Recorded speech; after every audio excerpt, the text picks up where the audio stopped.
The shuttle doors opened with a soft hiss, and Una Park stepped onto Station Veridon 7 for the first time. She was small, barely reaching 5 feet and 2 inches. Her black hair was tied back in a simple knot, and her pale face showed no emotion at all. She carried one bag over her shoulder. That was everything she owned in the galaxy. Around her, other cadets moved in groups. They laughed and talked loudly. Most of them were not human. The Corvathi towered above everyone else. They stood 8 feet tall, with 4 muscular arms and skin that looked like dark armor. Their yellow eyes scanned the crowd like predators watching prey. When they saw Una, they smiled with too many teeth. Una did not look at them. She walked straight ahead toward the registration hall, the Galactic Military Academy. It's the most famous training center in known space. Warriors from 12 species came here to learn combat, strategy, and survival. The best of the best joined the Apex Warrior class. This was the elite group. Only the strongest and most deadly fighters earned a place. There, Una had been assigned to the Apex Warrior class. She did not know why. She did not ask questions. She simply followed her orders and kept her mouth shut. The registration officer was a thin alien with blue skin and 3 eyes. He looked at her file, then looked at her, then looked at her file again. His middle eye blinked in confusion. "There must be a mistake," he said. "You are assigned to Apex Warrior class. Humans do not belong there." "My orders say Apex Warrior class," Una replied. Her voice was quiet and flat. The officer shrugged and handed her a datapad. "Your funeral human." Una took the pad and walked away without another word. The Apex Warrior training hall was massive. The ceiling rose so high that clouds could have formed inside. Training machines lined the walls. Combat rings covered the floor. And everywhere Una looked, she saw aliens that could kill her with one hand. The Corvathi dominated the room. There were 15 of them, and they moved like they owned the place. Their leader was the biggest of all. His name was Graphic, and he had scars covering his face and all 4 of his arms. When he saw Una enter, he stopped talking to his companions and stared at her. The room went quiet. Una walked to the equipment station and began checking her assigned gear. She did not look up. She did not react to the silence. She simply worked. Heavy footsteps shook the floor. A shadow fell over her. She could smell Graphic before she saw him. He smelled like blood and metal. "What is this?" Grothok's voice was deep like thunder. "A human. In my class?" Una continued checking her gear. "I was assigned here." Grothok grabbed her shoulder and spun her around. His grip was strong enough to break bones, but Una's face remained empty. She looked up at him with eyes that showed nothing. "Humans are prey animals," Grothok said. He spoke loudly so everyone could hear. Soft, weak, slow. "You do not belong with Apex Warriors. You belong in a cage waiting to be eaten." Some aliens laughed. Others nodded in agreement. A few humans in the room looked away in shame. Una said nothing. Grothok leaned closer. His hot breath washed over her face. "What is wrong, little prey? Too scared to speak?" "I have nothing to say," Una replied. Grothok laughed and released her shoulder. He turned to his companions with his arms spread wide. "She has nothing to say." "The prey knows its place." The Corvathi howled with laughter. Other species joined in. The sound filled the training hall like a storm. Una picked up her gear bag and walked to the back corner of the room. She sat down on a bench and waited for training to begin. Her face never changed. Her hands never shook. She simply sat in silence and watched. A human male approached her. He was tall and had a strong build. His name tag read Kong Tiwu. Sat down next to her, keeping some distance. "You should not have come here," Taiwu said quietly. "The Corvathi will make your life miserable. They have done it before to other humans." Una looked at him briefly. "I go where I am ordered. But why this class? You could request a transfer. No one would blame you. I have my reasons." Taiwu studied her face. Something about her eyes bothered him. They were too calm. Too still, like deep water hiding something dark beneath the surface. "Just be careful," he said finally. Grathok has killed before. They call it accidents, but everyone knows the truth. Yuna nodded once. Thank you for the warning. The first training assessment began an hour later. Each cadet had to demonstrate basic combat skills in front of the instructors. Strength tests, speed tests, reaction tests, fighting tests. The Corvathi performed brilliantly. They lifted massive weights. They moved with terrifying speed. They fought each other with brutal power that shook the ground. When Yuna's turn came, everyone watched with hungry eyes. She failed every test. Her punches were weak. Her kicks were slow.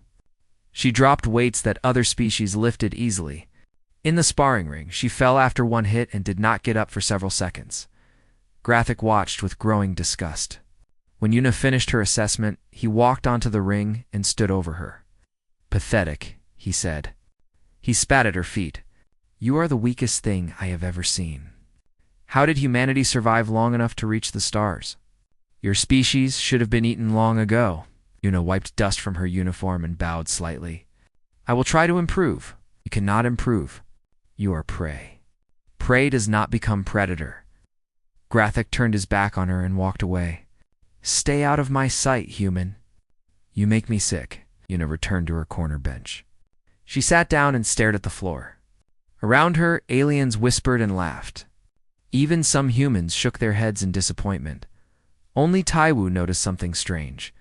When Yuna had fallen in the sparring ring, she had fallen perfectly. Her body had absorbed the impact in a way that prevented all injury. Her movements during the tests were not clumsy. They were controlled. Deliberately bad? He found her after training ended. She was walking alone through an empty corridor toward the cadet quarters. Why did you do that? Taiwu asked. Yuna stopped but did not turn around. Do what? You failed on purpose. I saw it. Your movements were too precise to be real weakness. Silence filled the corridor. Slowly, Yuna turned her head. For just one moment, something flickered in her eyes. Something cold and sharp, like a blade hidden in shadow. Then it was gone, and her face was empty again. You saw nothing, she said. Forget what you think you saw, but why? Why let them mock you? Why let them spit on you? Yuna turned away and continued walking. Her footsteps made no sound on the metal floor, because they are not ready, she said quietly. And neither am I not yet. She disappeared around the corner, leaving Taiwu alone with questions he could not answer and a feeling of dread growing in his chest. That night, in her small, dark room, Yuna stood before a mirror. She removed her uniform shirt and looked at the white ink tattoo over her heart. 3 names written in Korean. Her mother, her father, her little brother Jiseok. Soon, she whispered to their memory. I promise. Soon. Outside her window, the stars burned cold and distant. And somewhere in the station, the Corvathi laughed and celebrated. Another day of dominance. They did not know that their hunter had arrived wearing the skin of prey they would learn. 3 months passed on station. Veridon 7, the days blurred together into a pattern of pain and silence. For Yuna Park, every sunrise brought new humiliation. Every sunset brought the same cold determination. The Corvathi had turned her into their favored entertainment. It started small. Her training equipment would break mysteriously. Her food would taste wrong, contaminated with something that made her stomach twist. Warning signs appeared on her door, drawn in symbols that meant death in Corvathi culture. Then it grew worse. During morning exercises, Grathok would trip her as she ran past. His forearms made it easy to make such things look like accidents. She would fall hard on the metal floor while everyone laughed. She would get up slowly, bow her head, and continue running. During combat practice, she was always paired with the largest opponents. A Corvathi named Vok, who weighed 3 times her weight, would throw her across the ring like a toy. She would hit the wall and slide down, and the instructors would mark another loss next to her name. She never fought back. She never complained. She simply accepted the pain and continued. The other cadets began to call her the ghost, not because she was scary, but because she barely seemed to exist. She ate alone. She walked alone. She sat in the back corner of every room and made herself small and invisible. Only 2 people paid real attention to her. Tai Wukong watched her from a distance. He had tried to talk to her several times since that first day, but she always gave short answers and walked away. Still, something about her bothered him. Something he could not name. The other person was Instructor Minho Beek. He was human. One of the few at the academy with real authority. Gray touched his black hair at the temples, and his eyes held secrets that no one could read. He never spoke to Yuna directly, but he watched her during every training session. He wrote notes in a small book that he kept in his pocket. One night, Tai Wu could not sleep. His mind kept returning to questions about the quiet human girl who fell too perfectly. He decided to walk through the station to clear his head. At 3 in the morning, the corridors were empty and dark.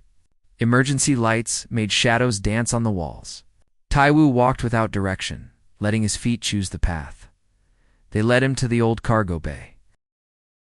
This section of the station had been abandoned years ago. The doors were supposed to be sealed. But as Tai Wu approached, he saw that one door stood slightly open. A thin line of light escaped through the gap. He should have walked away. He should have returned to his room and forgotten what he saw. Instead, he moved closer and looked through the gap. What he saw made his blood freeze. Yuna. Park moved through the empty cargo bay like water flowing through air. Her body twisted and spun with impossible speed. Her fists and feet struck training posts so fast that Tai Wu could barely see them. Each hit made a sharp crack that echoed through the space. She was not slow. She was not weak. She was the deadliest thing Tai Wu had ever seen. Her movements were fluid and precise. No wasted energy. No unnecessary motion. Every strike was designed to kill. Every step placed her in perfect position for the next attack. She fought against invisible enemies, and she destroyed them all. Tai Wu watched for 5 minutes without breathing. Then Yuna stopped. Her head turned toward the door, and her eyes locked onto the gap where he stood. He ran. He did not get far. Yuna appeared in front of him like a ghost, blocking the corridor. Her face was calm, but her eyes held that cold, sharp edge he had seen once before. "You followed me," she said. It was not a question. I could not sleep. I was walking. I did not mean to. You saw. Tai Wu swallowed hard. Yes. Yuna studied him for a long moment. The silence pressed down like a weight. Tai Wu felt his heart pounding in his chest. "You saw nothing," Yuna finally said. "You were never here. You never watched me train? Do you understand?" "I understand." "But Yuna, why? Why do you hide this? You could beat any Korvathi in the academy. You could make them respect you." Something dark passed through Yuna's eyes. "I do not want their respect. Respect is not why I am here. Then why? Why let them hurt you every day?" Yuna was quiet for a long time. When she spoke again, her voice was softer, sadder. "Have you ever lost someone, Tai Wu? Someone you loved more than your own life?" "My grandfather, when I was young." "Your mother." "Your father." "Your little brother who used to hold your hand when he was scared of the dark?" Yuna's hands curled into fists at her sides. "Imagine watching them die while you hide like a coward. Imagine hearing their screams and doing nothing because you were too small and too weak." Tai Wu felt his chest tighten. "The Korvathi? A raid on my colony. They called it border dispute. Population control. But I know what it really was. Murder. Sport. They killed my people for fun." Yuna looked up at Tai Wu, and he saw tears that would never fall. G.C. Oak was 7 years old. "My brother. He called for me while they killed him. And I did nothing, Yuna. I am sorry. I did not know." "Ow. No one knows. No one is supposed to know." She stepped closer to him. "I volunteered for a special program after that. The Black Horizon program. Earth's secret answer to humanity's weakness. They changed me. Made me faster, stronger, harder to kill. They trained me to hunt apex predators. So you came here too." "I came here to learn them. To study how they think and move and fight. to find their weaknesses. Yuna's voice dropped to a whisper. And when the time is right, I came here to make them pay. Taiwu shook his head slowly. This is revenge. Yuna, revenge will destroy you. I was destroyed 3 years ago in a burning house on a dead colony. What is walking now is just the part that survived. She turned away from him. Go back to your room, Taiwu. Forget what you saw. For your own safety, she walked away into the darkness. Taiwu stood alone in the corridor, his mind spinning with everything he had learned. The next morning, everything seemed normal. Yuna sat in her corner. The Korvathi mocked her. The instructors ignored the abuse. Training continued, but that afternoon, something changed. Grathik stood before the assembled cadets with a wide smile on his scarred face. Tomorrow night, we hold an ancient tradition. The hunt game. Excited whispers spread through the crowd. The hunt game was legendary. A test of predator against prey. We choose one cadet to be prey, Grathik continued. This prey enters the simulation zone alone. 1 hour later, 20 hunters will chase. If the prey survives until dawn, they earn a place among us. His yellow eyes found Yuna in the crowd. This year, we have chosen our prey. The human ghost who does not fight. The weakest creature in our class. He pointed one clawed finger at her. Yuna Park, you will be our prey. Every head turned to look at her. Yuna stood slowly. Her face showed nothing. I accept, she said quietly. Grathik laughed. Of course you do. You have no choice. In the back of the room, Instructor Minho closed his notebook. His hands were shaking slightly. He left the training hall and found a secure communication terminal. He contacted Earth Command with an encrypted message. She accepted the hunt game. It is happening tomorrow night. She is going to kill them all, and I do not know if I can stop her. Paused before adding the final words. God help them. When she stops pretending to be prey, the simulation zone covered an entire section of station. Viridin 7, it was built like a maze, with metal corridors, open chambers, narrow tunnels, and dead ends. The walls could shift and change. The lights could be controlled from the main systems. It was designed to test warriors in the most difficult conditions possible. Tonight would become a hunting ground. Yuna stood at the entrance wearing only her basic training uniform. She had no weapons, no armor, no shoes. Her bare feet touched the cold metal floor. Her hands hung empty at her sides. Behind her, the 20 Korvathi hunters prepared themselves. They carried shock spears that could burn through flesh. They held restraint nets strong enough to trap starship engines. Their yellow eyes glowed with excitement in the dim light. Grathik stood at the front of the group. He checked his weapons with all 4 hands while smiling at Yuna's back. 1 hour head start, little prey, he called out. Use it well. Run fast, hide deep. It will not save you, but at least you can die tired. The other hunters laughed. Yuna did not turn around. She did not respond. She simply walked through the entrance as the heavy doors opened for her. The doors closed behind her. She was alone in the darkness. For a moment, she stood perfectly still. The silence of the maze wrapped around her like a blanket. She could feel the cold air on her skin. She could smell the metal and oil of the ancient structure. Then she began to move. She did not run like prey.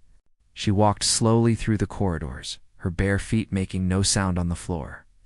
Her enhanced eyes adjusted to the darkness quickly. She could see every corner, every shadow, every possible path. She was mapping the maze in her mind. For 40 minutes she explored. She found the narrow passages where large Korvathi bodies could not fit. She found the chambers with multiple exits. She found the old maintenance shafts that connected different levels. She found the central control room where the simulation systems were managed. She found everything she needed.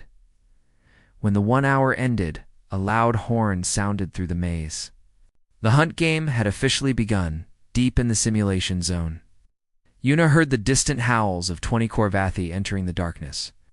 They were screaming war cries, announcing their presence like the predators they believed themselves to be. She smiled for the first time in months. In the observation deck above the simulation zone, Taiwu watched the monitors with growing fear. Next to him, other cadets had gathered to watch the hunt. Most of them were placing bets on how quickly the prey would fall. 10 minutes, one Corvethi cadet said. She will not last 10 minutes. Say 5, another replied. The humans break so easily. Taiwu said nothing. His eyes stayed fixed on the screen showing Yuna's location marker. She was not running. She was not hiding. She was moving in slow circles through the maze, almost like she was waiting for something. The first 2 hours passed, and no hunter had found the prey. The Corvathi searched every corridor. They checked every room. They used their heat vision to scan for her body warmth. They used their echolocation to listen for her heartbeat. They found nothing. Where is she? Grothak roared in frustration. His voice echoed through the maze. She cannot have disappeared. Find her. The hunters spread out in smaller groups. They moved through the darkness with growing anger. Their excitement had turned to confusion. Their confidence had become doubt. One hunter, a young Corvathi named Drex, entered a narrow corridor alone. He was eager to prove himself. He wanted to be the one who caught the prey. He moved slowly, his shock spear ready. His eyes scanned the shadows. His ears listened for any sound. He heard nothing. He saw nothing. Then a voice whispered from the darkness behind him. You are very young. Drex spun around. His spear pointed at empty air. Very eager, the voice continued. It seemed to come from everywhere at once. Very alone. Show yourself, prey, Drex shouted. His voice shook slightly. Prey. A soft laugh echoed through the corridor. Is that what you think I am? The lights in the corridor died. Complete darkness swallowed everything. Drex felt something touch his shoulder. Just a gentle tap. Then pain exploded through his body as his legs gave out beneath him. He fell to the ground, unable to move, unable to scream. His spinal cord had been damaged with surgical precision. Yuna crouched beside him. In the darkness, her eyes seemed to glow with cold fire. I was never prey, she whispered. I was the trap. She left him alive but paralyzed. She wanted the others to find him. She wanted them to see what waited for them in the dark. Minutes later, a hunter found Drex. His terrified screams brought others running. They gathered around their fallen companion with disbelief on their faces. What did this? One asked. What could do this? From somewhere in the maze, Yuna's voice drifted through the shadows. I could. The hunters formed a tight group, their backs pressed together. Their weapons pointed outward. Fear had replaced their confidence completely. In the observation deck, Taiwu watched the monitors with wide eyes. He saw Yuna's location marker moving in impossible ways. She was too fast. Too silent. The Corvathi could not track her. What is she? Someone whispered. Taiwu did not answer. He could not look away from the screens. The hunt continued through the night. More Corvathi fell. Some were paralyzed, like Drex. Others were simply knocked unconscious. Yuna disabled them one by one, always from the shadows, always without warning. She could have killed them all in the first hour, but she chose not to. She wanted them to feel fear.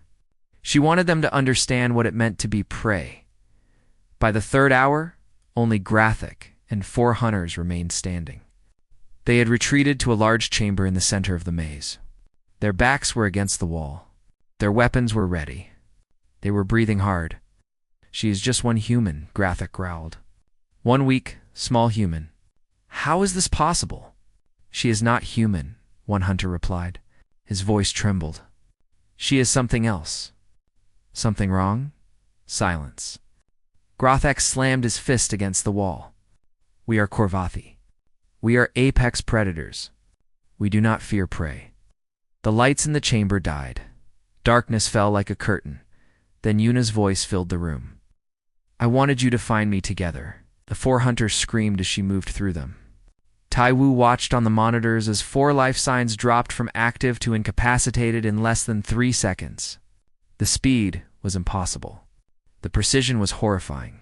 Only Graphic remained standing. The emergency lights flickered on, red and dim. Graphic saw his 4 companions lying on the ground around him. They were alive but broken. And standing in the center of the chamber was Yuna. She was covered in violet Korvathi blood. Her bare feet left purple footprints on the metal floor. Her face was calm, empty, and cold. "It's just you and me now," she said quietly. Leader of the hunters. King of the predators. She tilted her head slightly. "Are you ready to learn what fear feels like?" Graphic roared and charged at her with all his weapons ready in the observation deck. Every screen flashed the same message. Manual override accepted. Safety protocols disabled. Operator, park. Why? Taiwu felt his blood turn to ice. "She turned off the safeties," he whispered. "She is going to kill him." No one moved to stop her. No one could reach her in time. In the darkness of the simulation zone, the final battle began. Graphic attacked with all the fury of his kind. His forearms moved like a storm. His shock spear cut through the air fast enough to create thunder. His clawed feet cracked the metal floor with each step. He was 8 feet of muscle, armor, and killing intent. Yuna did not retreat. She moved forward. His first strike should have taken her head. She ducked beneath it so close that the weapon touched her hair. His second strike should have crushed her ribs. She twisted her body sideways and let it pass. His third strike should have pinned her to the wall. She caught the shaft of the spear with both hands and held it still. Grathek's yellow eyes widened. He pushed with all his strength. The spear did not move. This tiny human girl was holding back an apex predator with her bare hands. "How?" he breathed. "This is impossible." Yuna looked up at him. Her dark eyes held 3 years of pain, 3 years of rage, and 3 years of silent preparation. "You never asked why Earth really sent me here," she said. Her voice was calm as a frozen lake. "It was not to learn from you. It was to study how you die." She pulled the spear toward her. Grathek stumbled forward, off balance for just a moment. That moment was enough. Yuna released the spear and struck. Her palm hit his chest with force that should have been impossible from her small body. Grathek flew backward and crashed against the wall hard enough to dent the metal. He struggled to rise. His armor had cracked. Purple blood dripped from his mouth. "What are you?" he demanded. Yuna walked toward him slowly. Her bare feet left silent prints on the floor. "I am what humanity becomes when you take everything from us," she said. "I am the answer to your cruelty. I am the revenge of every human you have ever called prey." Grathek pushed himself up with all 4 arms. He would not die on his knees. He was Korvathi. He was a warrior. He was not prey. "Then fight me," he growled. "Fight me properly. No more games. No more shadows. Just you and me." "Very well." They met in the center of the chamber like 2 storms colliding. Grathek was faster than before, desperate, fighting for his life. His arms struck from every direction. His claws tore the air. His teeth snapped at her throat. Yuna moved through his attacks like wind through branches. She was not stronger than him. She was not larger, but she was faster, smarter, and far more skilled. The Black Horizon program had created her to fight creatures exactly like this. Every weakness of the Korvathi body was mapped in her mind. Every gap in their armor was a target.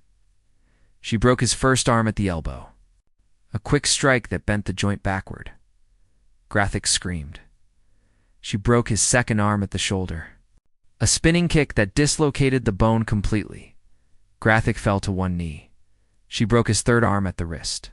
A simple twist that shattered every small bone inside. Grathek could not scream anymore. The pain was too much. She stood before him, looking down at the creature who had spat on her, who had mocked her, who had made her life a daily humiliation for 3 months. "For 3 months, I let you hurt me," she said. Her voice was quiet but steady. "For 3 months I fell when you pushed me. I stayed silent when you insulted me. I played the role of weak little human prey." She grabbed his last working arm and held it tight. "Do you know why?" Grathek looked up at her with fear in his yellow eyes. Real fear. The kind his victims must have felt. "'Cause I needed to be sure," Una continued. "I needed to know if any of you were different. If any of you had honor.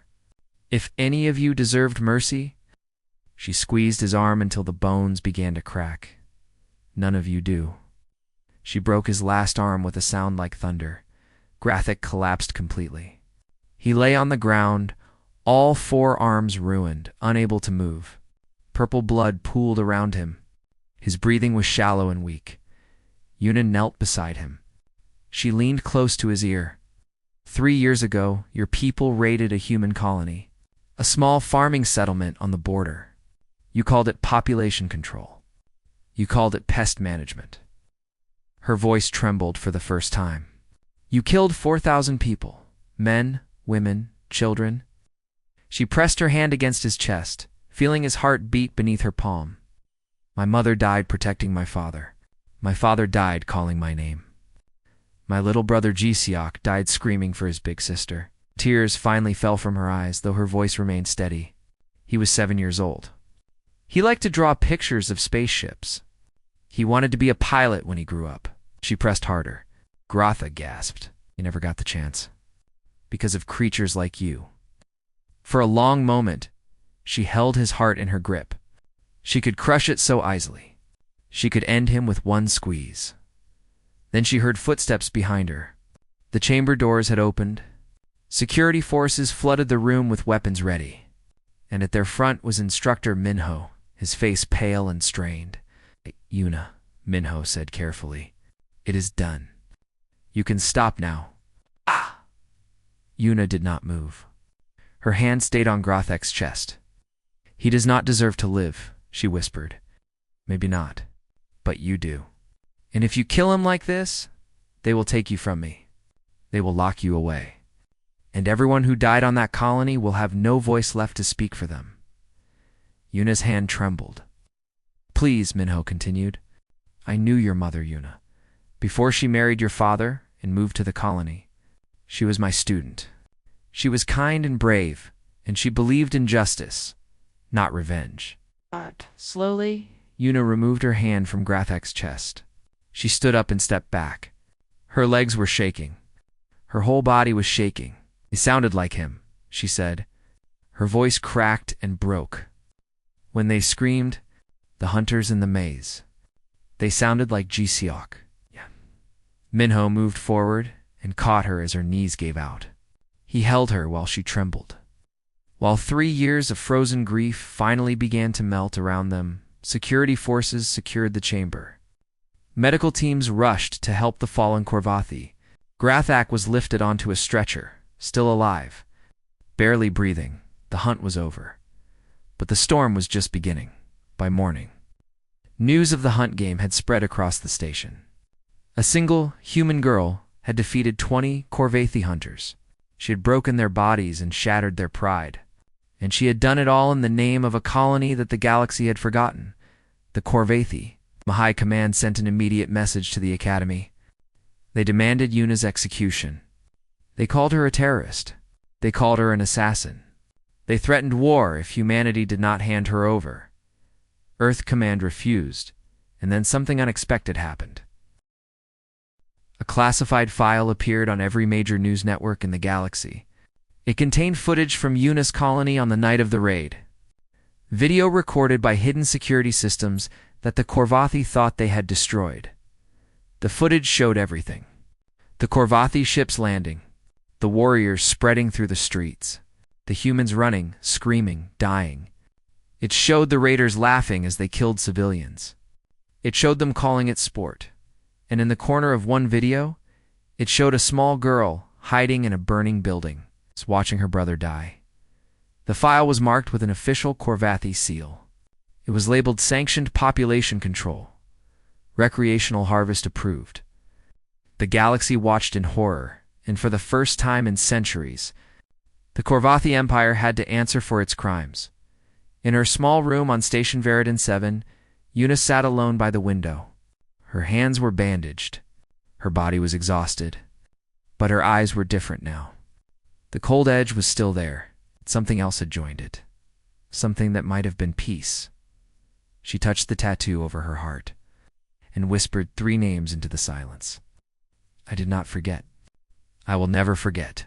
Outside her window, the stars burned bright against the endless dark, and somewhere, a little boy who loved spaceships was finally at rest. The galaxy changed in the weeks that followed. The leaked footage from Eunice colony spread across every inhabited world. Billions of beings watched the massacre in horror. They saw the Corvathi warriors laughing while civilians begged for mercy.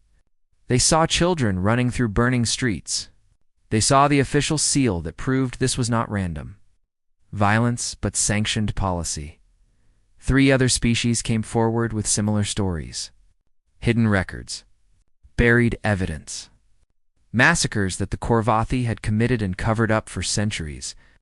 The mighty predators who had ruled through fear and strength were finally exposed as the butchers they had always been. The Galactic Coalition held an emergency session. For 7 days, representatives argued and debated. The Corvathi ambassador tried to dismiss the evidence as human manipulation. He tried to claim the footage was false. He tried to threaten war against anyone who stood against his people. No one believed him anymore. By the end of the session, the coalition passed 3 resolutions. First, the Corvathi Empire would face economic sanctions until they acknowledged their crimes. Second, the Apex Warrior class at all galactic academies would be dissolved and replaced with integrated programs under neutral oversight. Third, the Corvathi practice of recreational harvesting would be classified as a crime against sentient life. For the first time in galactic history, humanity had forced an apex species to face justice, and they had done it through a single, quiet girl who refused to forget. Yuna's fate was decided. In a closed meeting between Earth Command and the Academy leadership, no trial was held. No charges were filed. The official record simply stated that Cadet Park had been transferred to a special assignment. It was no longer enrolled at Station Ver Adone-7. In truth, she was being taken home. On her last day at the station, Yuna visited the memorial wall. This was where the names of fallen cadets were inscribed in silver letters. Humans, Corvathi, dozens of other species. All of them honored for their service. Yuna stood before an empty section of the wall. Her fingers traced the smooth metal where no names were written. Graphic had survived. His arms would heal in time. He would never be the same warrior he once was, but he would live. The other hunters she had broken were recovering too. None of them had died. She had stopped herself at the last moment. She had chosen not to become the monster they expected, but she was not sure if that made her good or simply tired. I am not sorry for what I did, she said to the empty wall, but I wish I could be. Footsteps approached from behind. She knew without looking that it was Taiwu. They said you were leaving today, he said. His voice was soft. Careful. Yes. Will you tell me where you are going? I cannot. Taiwu nodded. He expected that answer. He walked forward until he stood beside her, looking at the same empty wall. I used to think the Corvathi were invincible, he said. Everyone did. They were bigger, stronger, faster. They had ruled the galaxy for so long that no one remembered a time before them. He turned to look at her, and then you came along. A small girl who did not speak, who fell down when they pushed her, who let them spit on her without fighting back. A sad smile crossed his face. You changed everything, Yuna. You showed the whole galaxy that humans are not prey. Yuna was quiet for a moment. Then she spoke. I did not do it for the galaxy. I did not do it for humanity. I did it for my family. For Jiseok, she finally looked at him. I did it because I promised them I would never forget. And now I keep moving. There is still work to do. Still wrongs to be made right. Still people who need someone to speak for them. Taiwu reached out and took her hand. She did not pull away. Will I ever see you again? He asked. Yuna almost smiled. It was the first real expression he had seen on her face since that night in the corridor 3 months ago. Probably not, she said. But Taiwu, thank you. For seeing me when no one else did. for asking questions when everyone else looked away. You reminded me that not everyone is an enemy. She squeezed his hand once, then released it. Remember that kindness is strength too. Be strong, Tai Wukong. She walked toward the shuttle bay without looking back. Her footsteps made no sound on the metal floor. She moved like a shadow, like a ghost. It's like something that was never fully there. Tai Wu watched until she disappeared around the corner. Then he turned back to the memorial wall and made himself a silent. Promise he would never forget her either. 10 years passed. The Galactic Academy on Station Veridon 7 had been rebuilt and reformed. The old simulation zone was closed and converted into a museum. The new training programs treated all species equally. Human instructors worked alongside alien teachers. The word prey was never used again. Instructor Minho Beak remained at the academy. His hair was fully gray now, and his eyes held even more secrets than before. He had become the senior combat instructor, respected by students of every species. One morning, a new batch of cadets arrived for their first tour of the station. They were young and eager, filled with dreams of glory. Among them was a young Korvathi named Vek. He was the son of a reformed house, one that had publicly apologized for the crimes of the past. As the tour passed through the old Simulation Zone Museum, Vek noticed a faded scorch mark on the floor. The metal was discolored in a pattern that looked almost like footprints. Instructor Vek called out, "What happened here?" Minho walked over and looked down at the mark. His expression grew distant, lost in memories that still hurt after all these years. "That mark is where the galaxy learned that humans are not prey," he said quietly. Vek frowned. "I do not understand. What happened?" The other cadets gathered around curious. Minho was silent for a long moment. Then he told them the story. He spoke of a quiet girl who came to the academy and let herself be mocked. He spoke of a hunt game that became a slaughter. He spoke of 20 Korvathi hunters broken by a single human with bare hands and endless grief.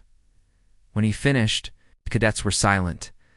Even Vek, whose ancestors had committed such horrors, could not speak.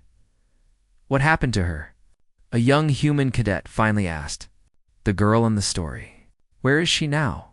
Minho looked out the window at the stars burning in the distance. "She is still out there," he said. "Somewhere in the dark between worlds. Still quiet. Still watching. Still protecting those who cannot protect themselves. Do you think she found peace?" Minho smiled sadly. "I hope so. I truly hope so." The tour moved on. The cadets continued with their training. Life on Station Veridon 7 went forward as it always did. But that night, when the station was dark and quiet, something strange happened. A small ship passed through the sector without triggering any alarms. It moved like a shadow through the void, following paths that no scanner could detect. It came close enough to see the lights of the station glittering in the darkness. Then it was gone. In the cockpit of that silent ship, a woman sat alone. Her black hair was longer now, tied back in a simple knot. Her face still showed little emotion. Her eyes still held that cold, sharp edge. But somewhere deep inside, something had changed. Unipark touched the white ink tattoo over her heart and spoke 3 names into the silence. Her mother, her father, her little brother who had dreamed of flying among the stars. "I am still here," she whispered.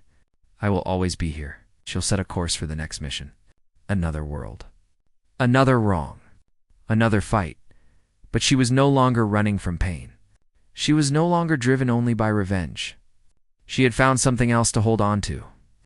A reason to keep going that was not made of grief. Hope. Hope that someday no child would have to hide while their family was killed. Hope that someday the strong would protect the weak instead of hunting them. Hope that someday the galaxy would be a little bit better because she had lived. The stars stretched out before her, cold and distant and beautiful. Unipark flew on into the endless night, quiet as always, carrying the memory of the dead and the promise of the living. And somewhere in the great dark, the galaxy remembered. Humans were not prey. They never had been.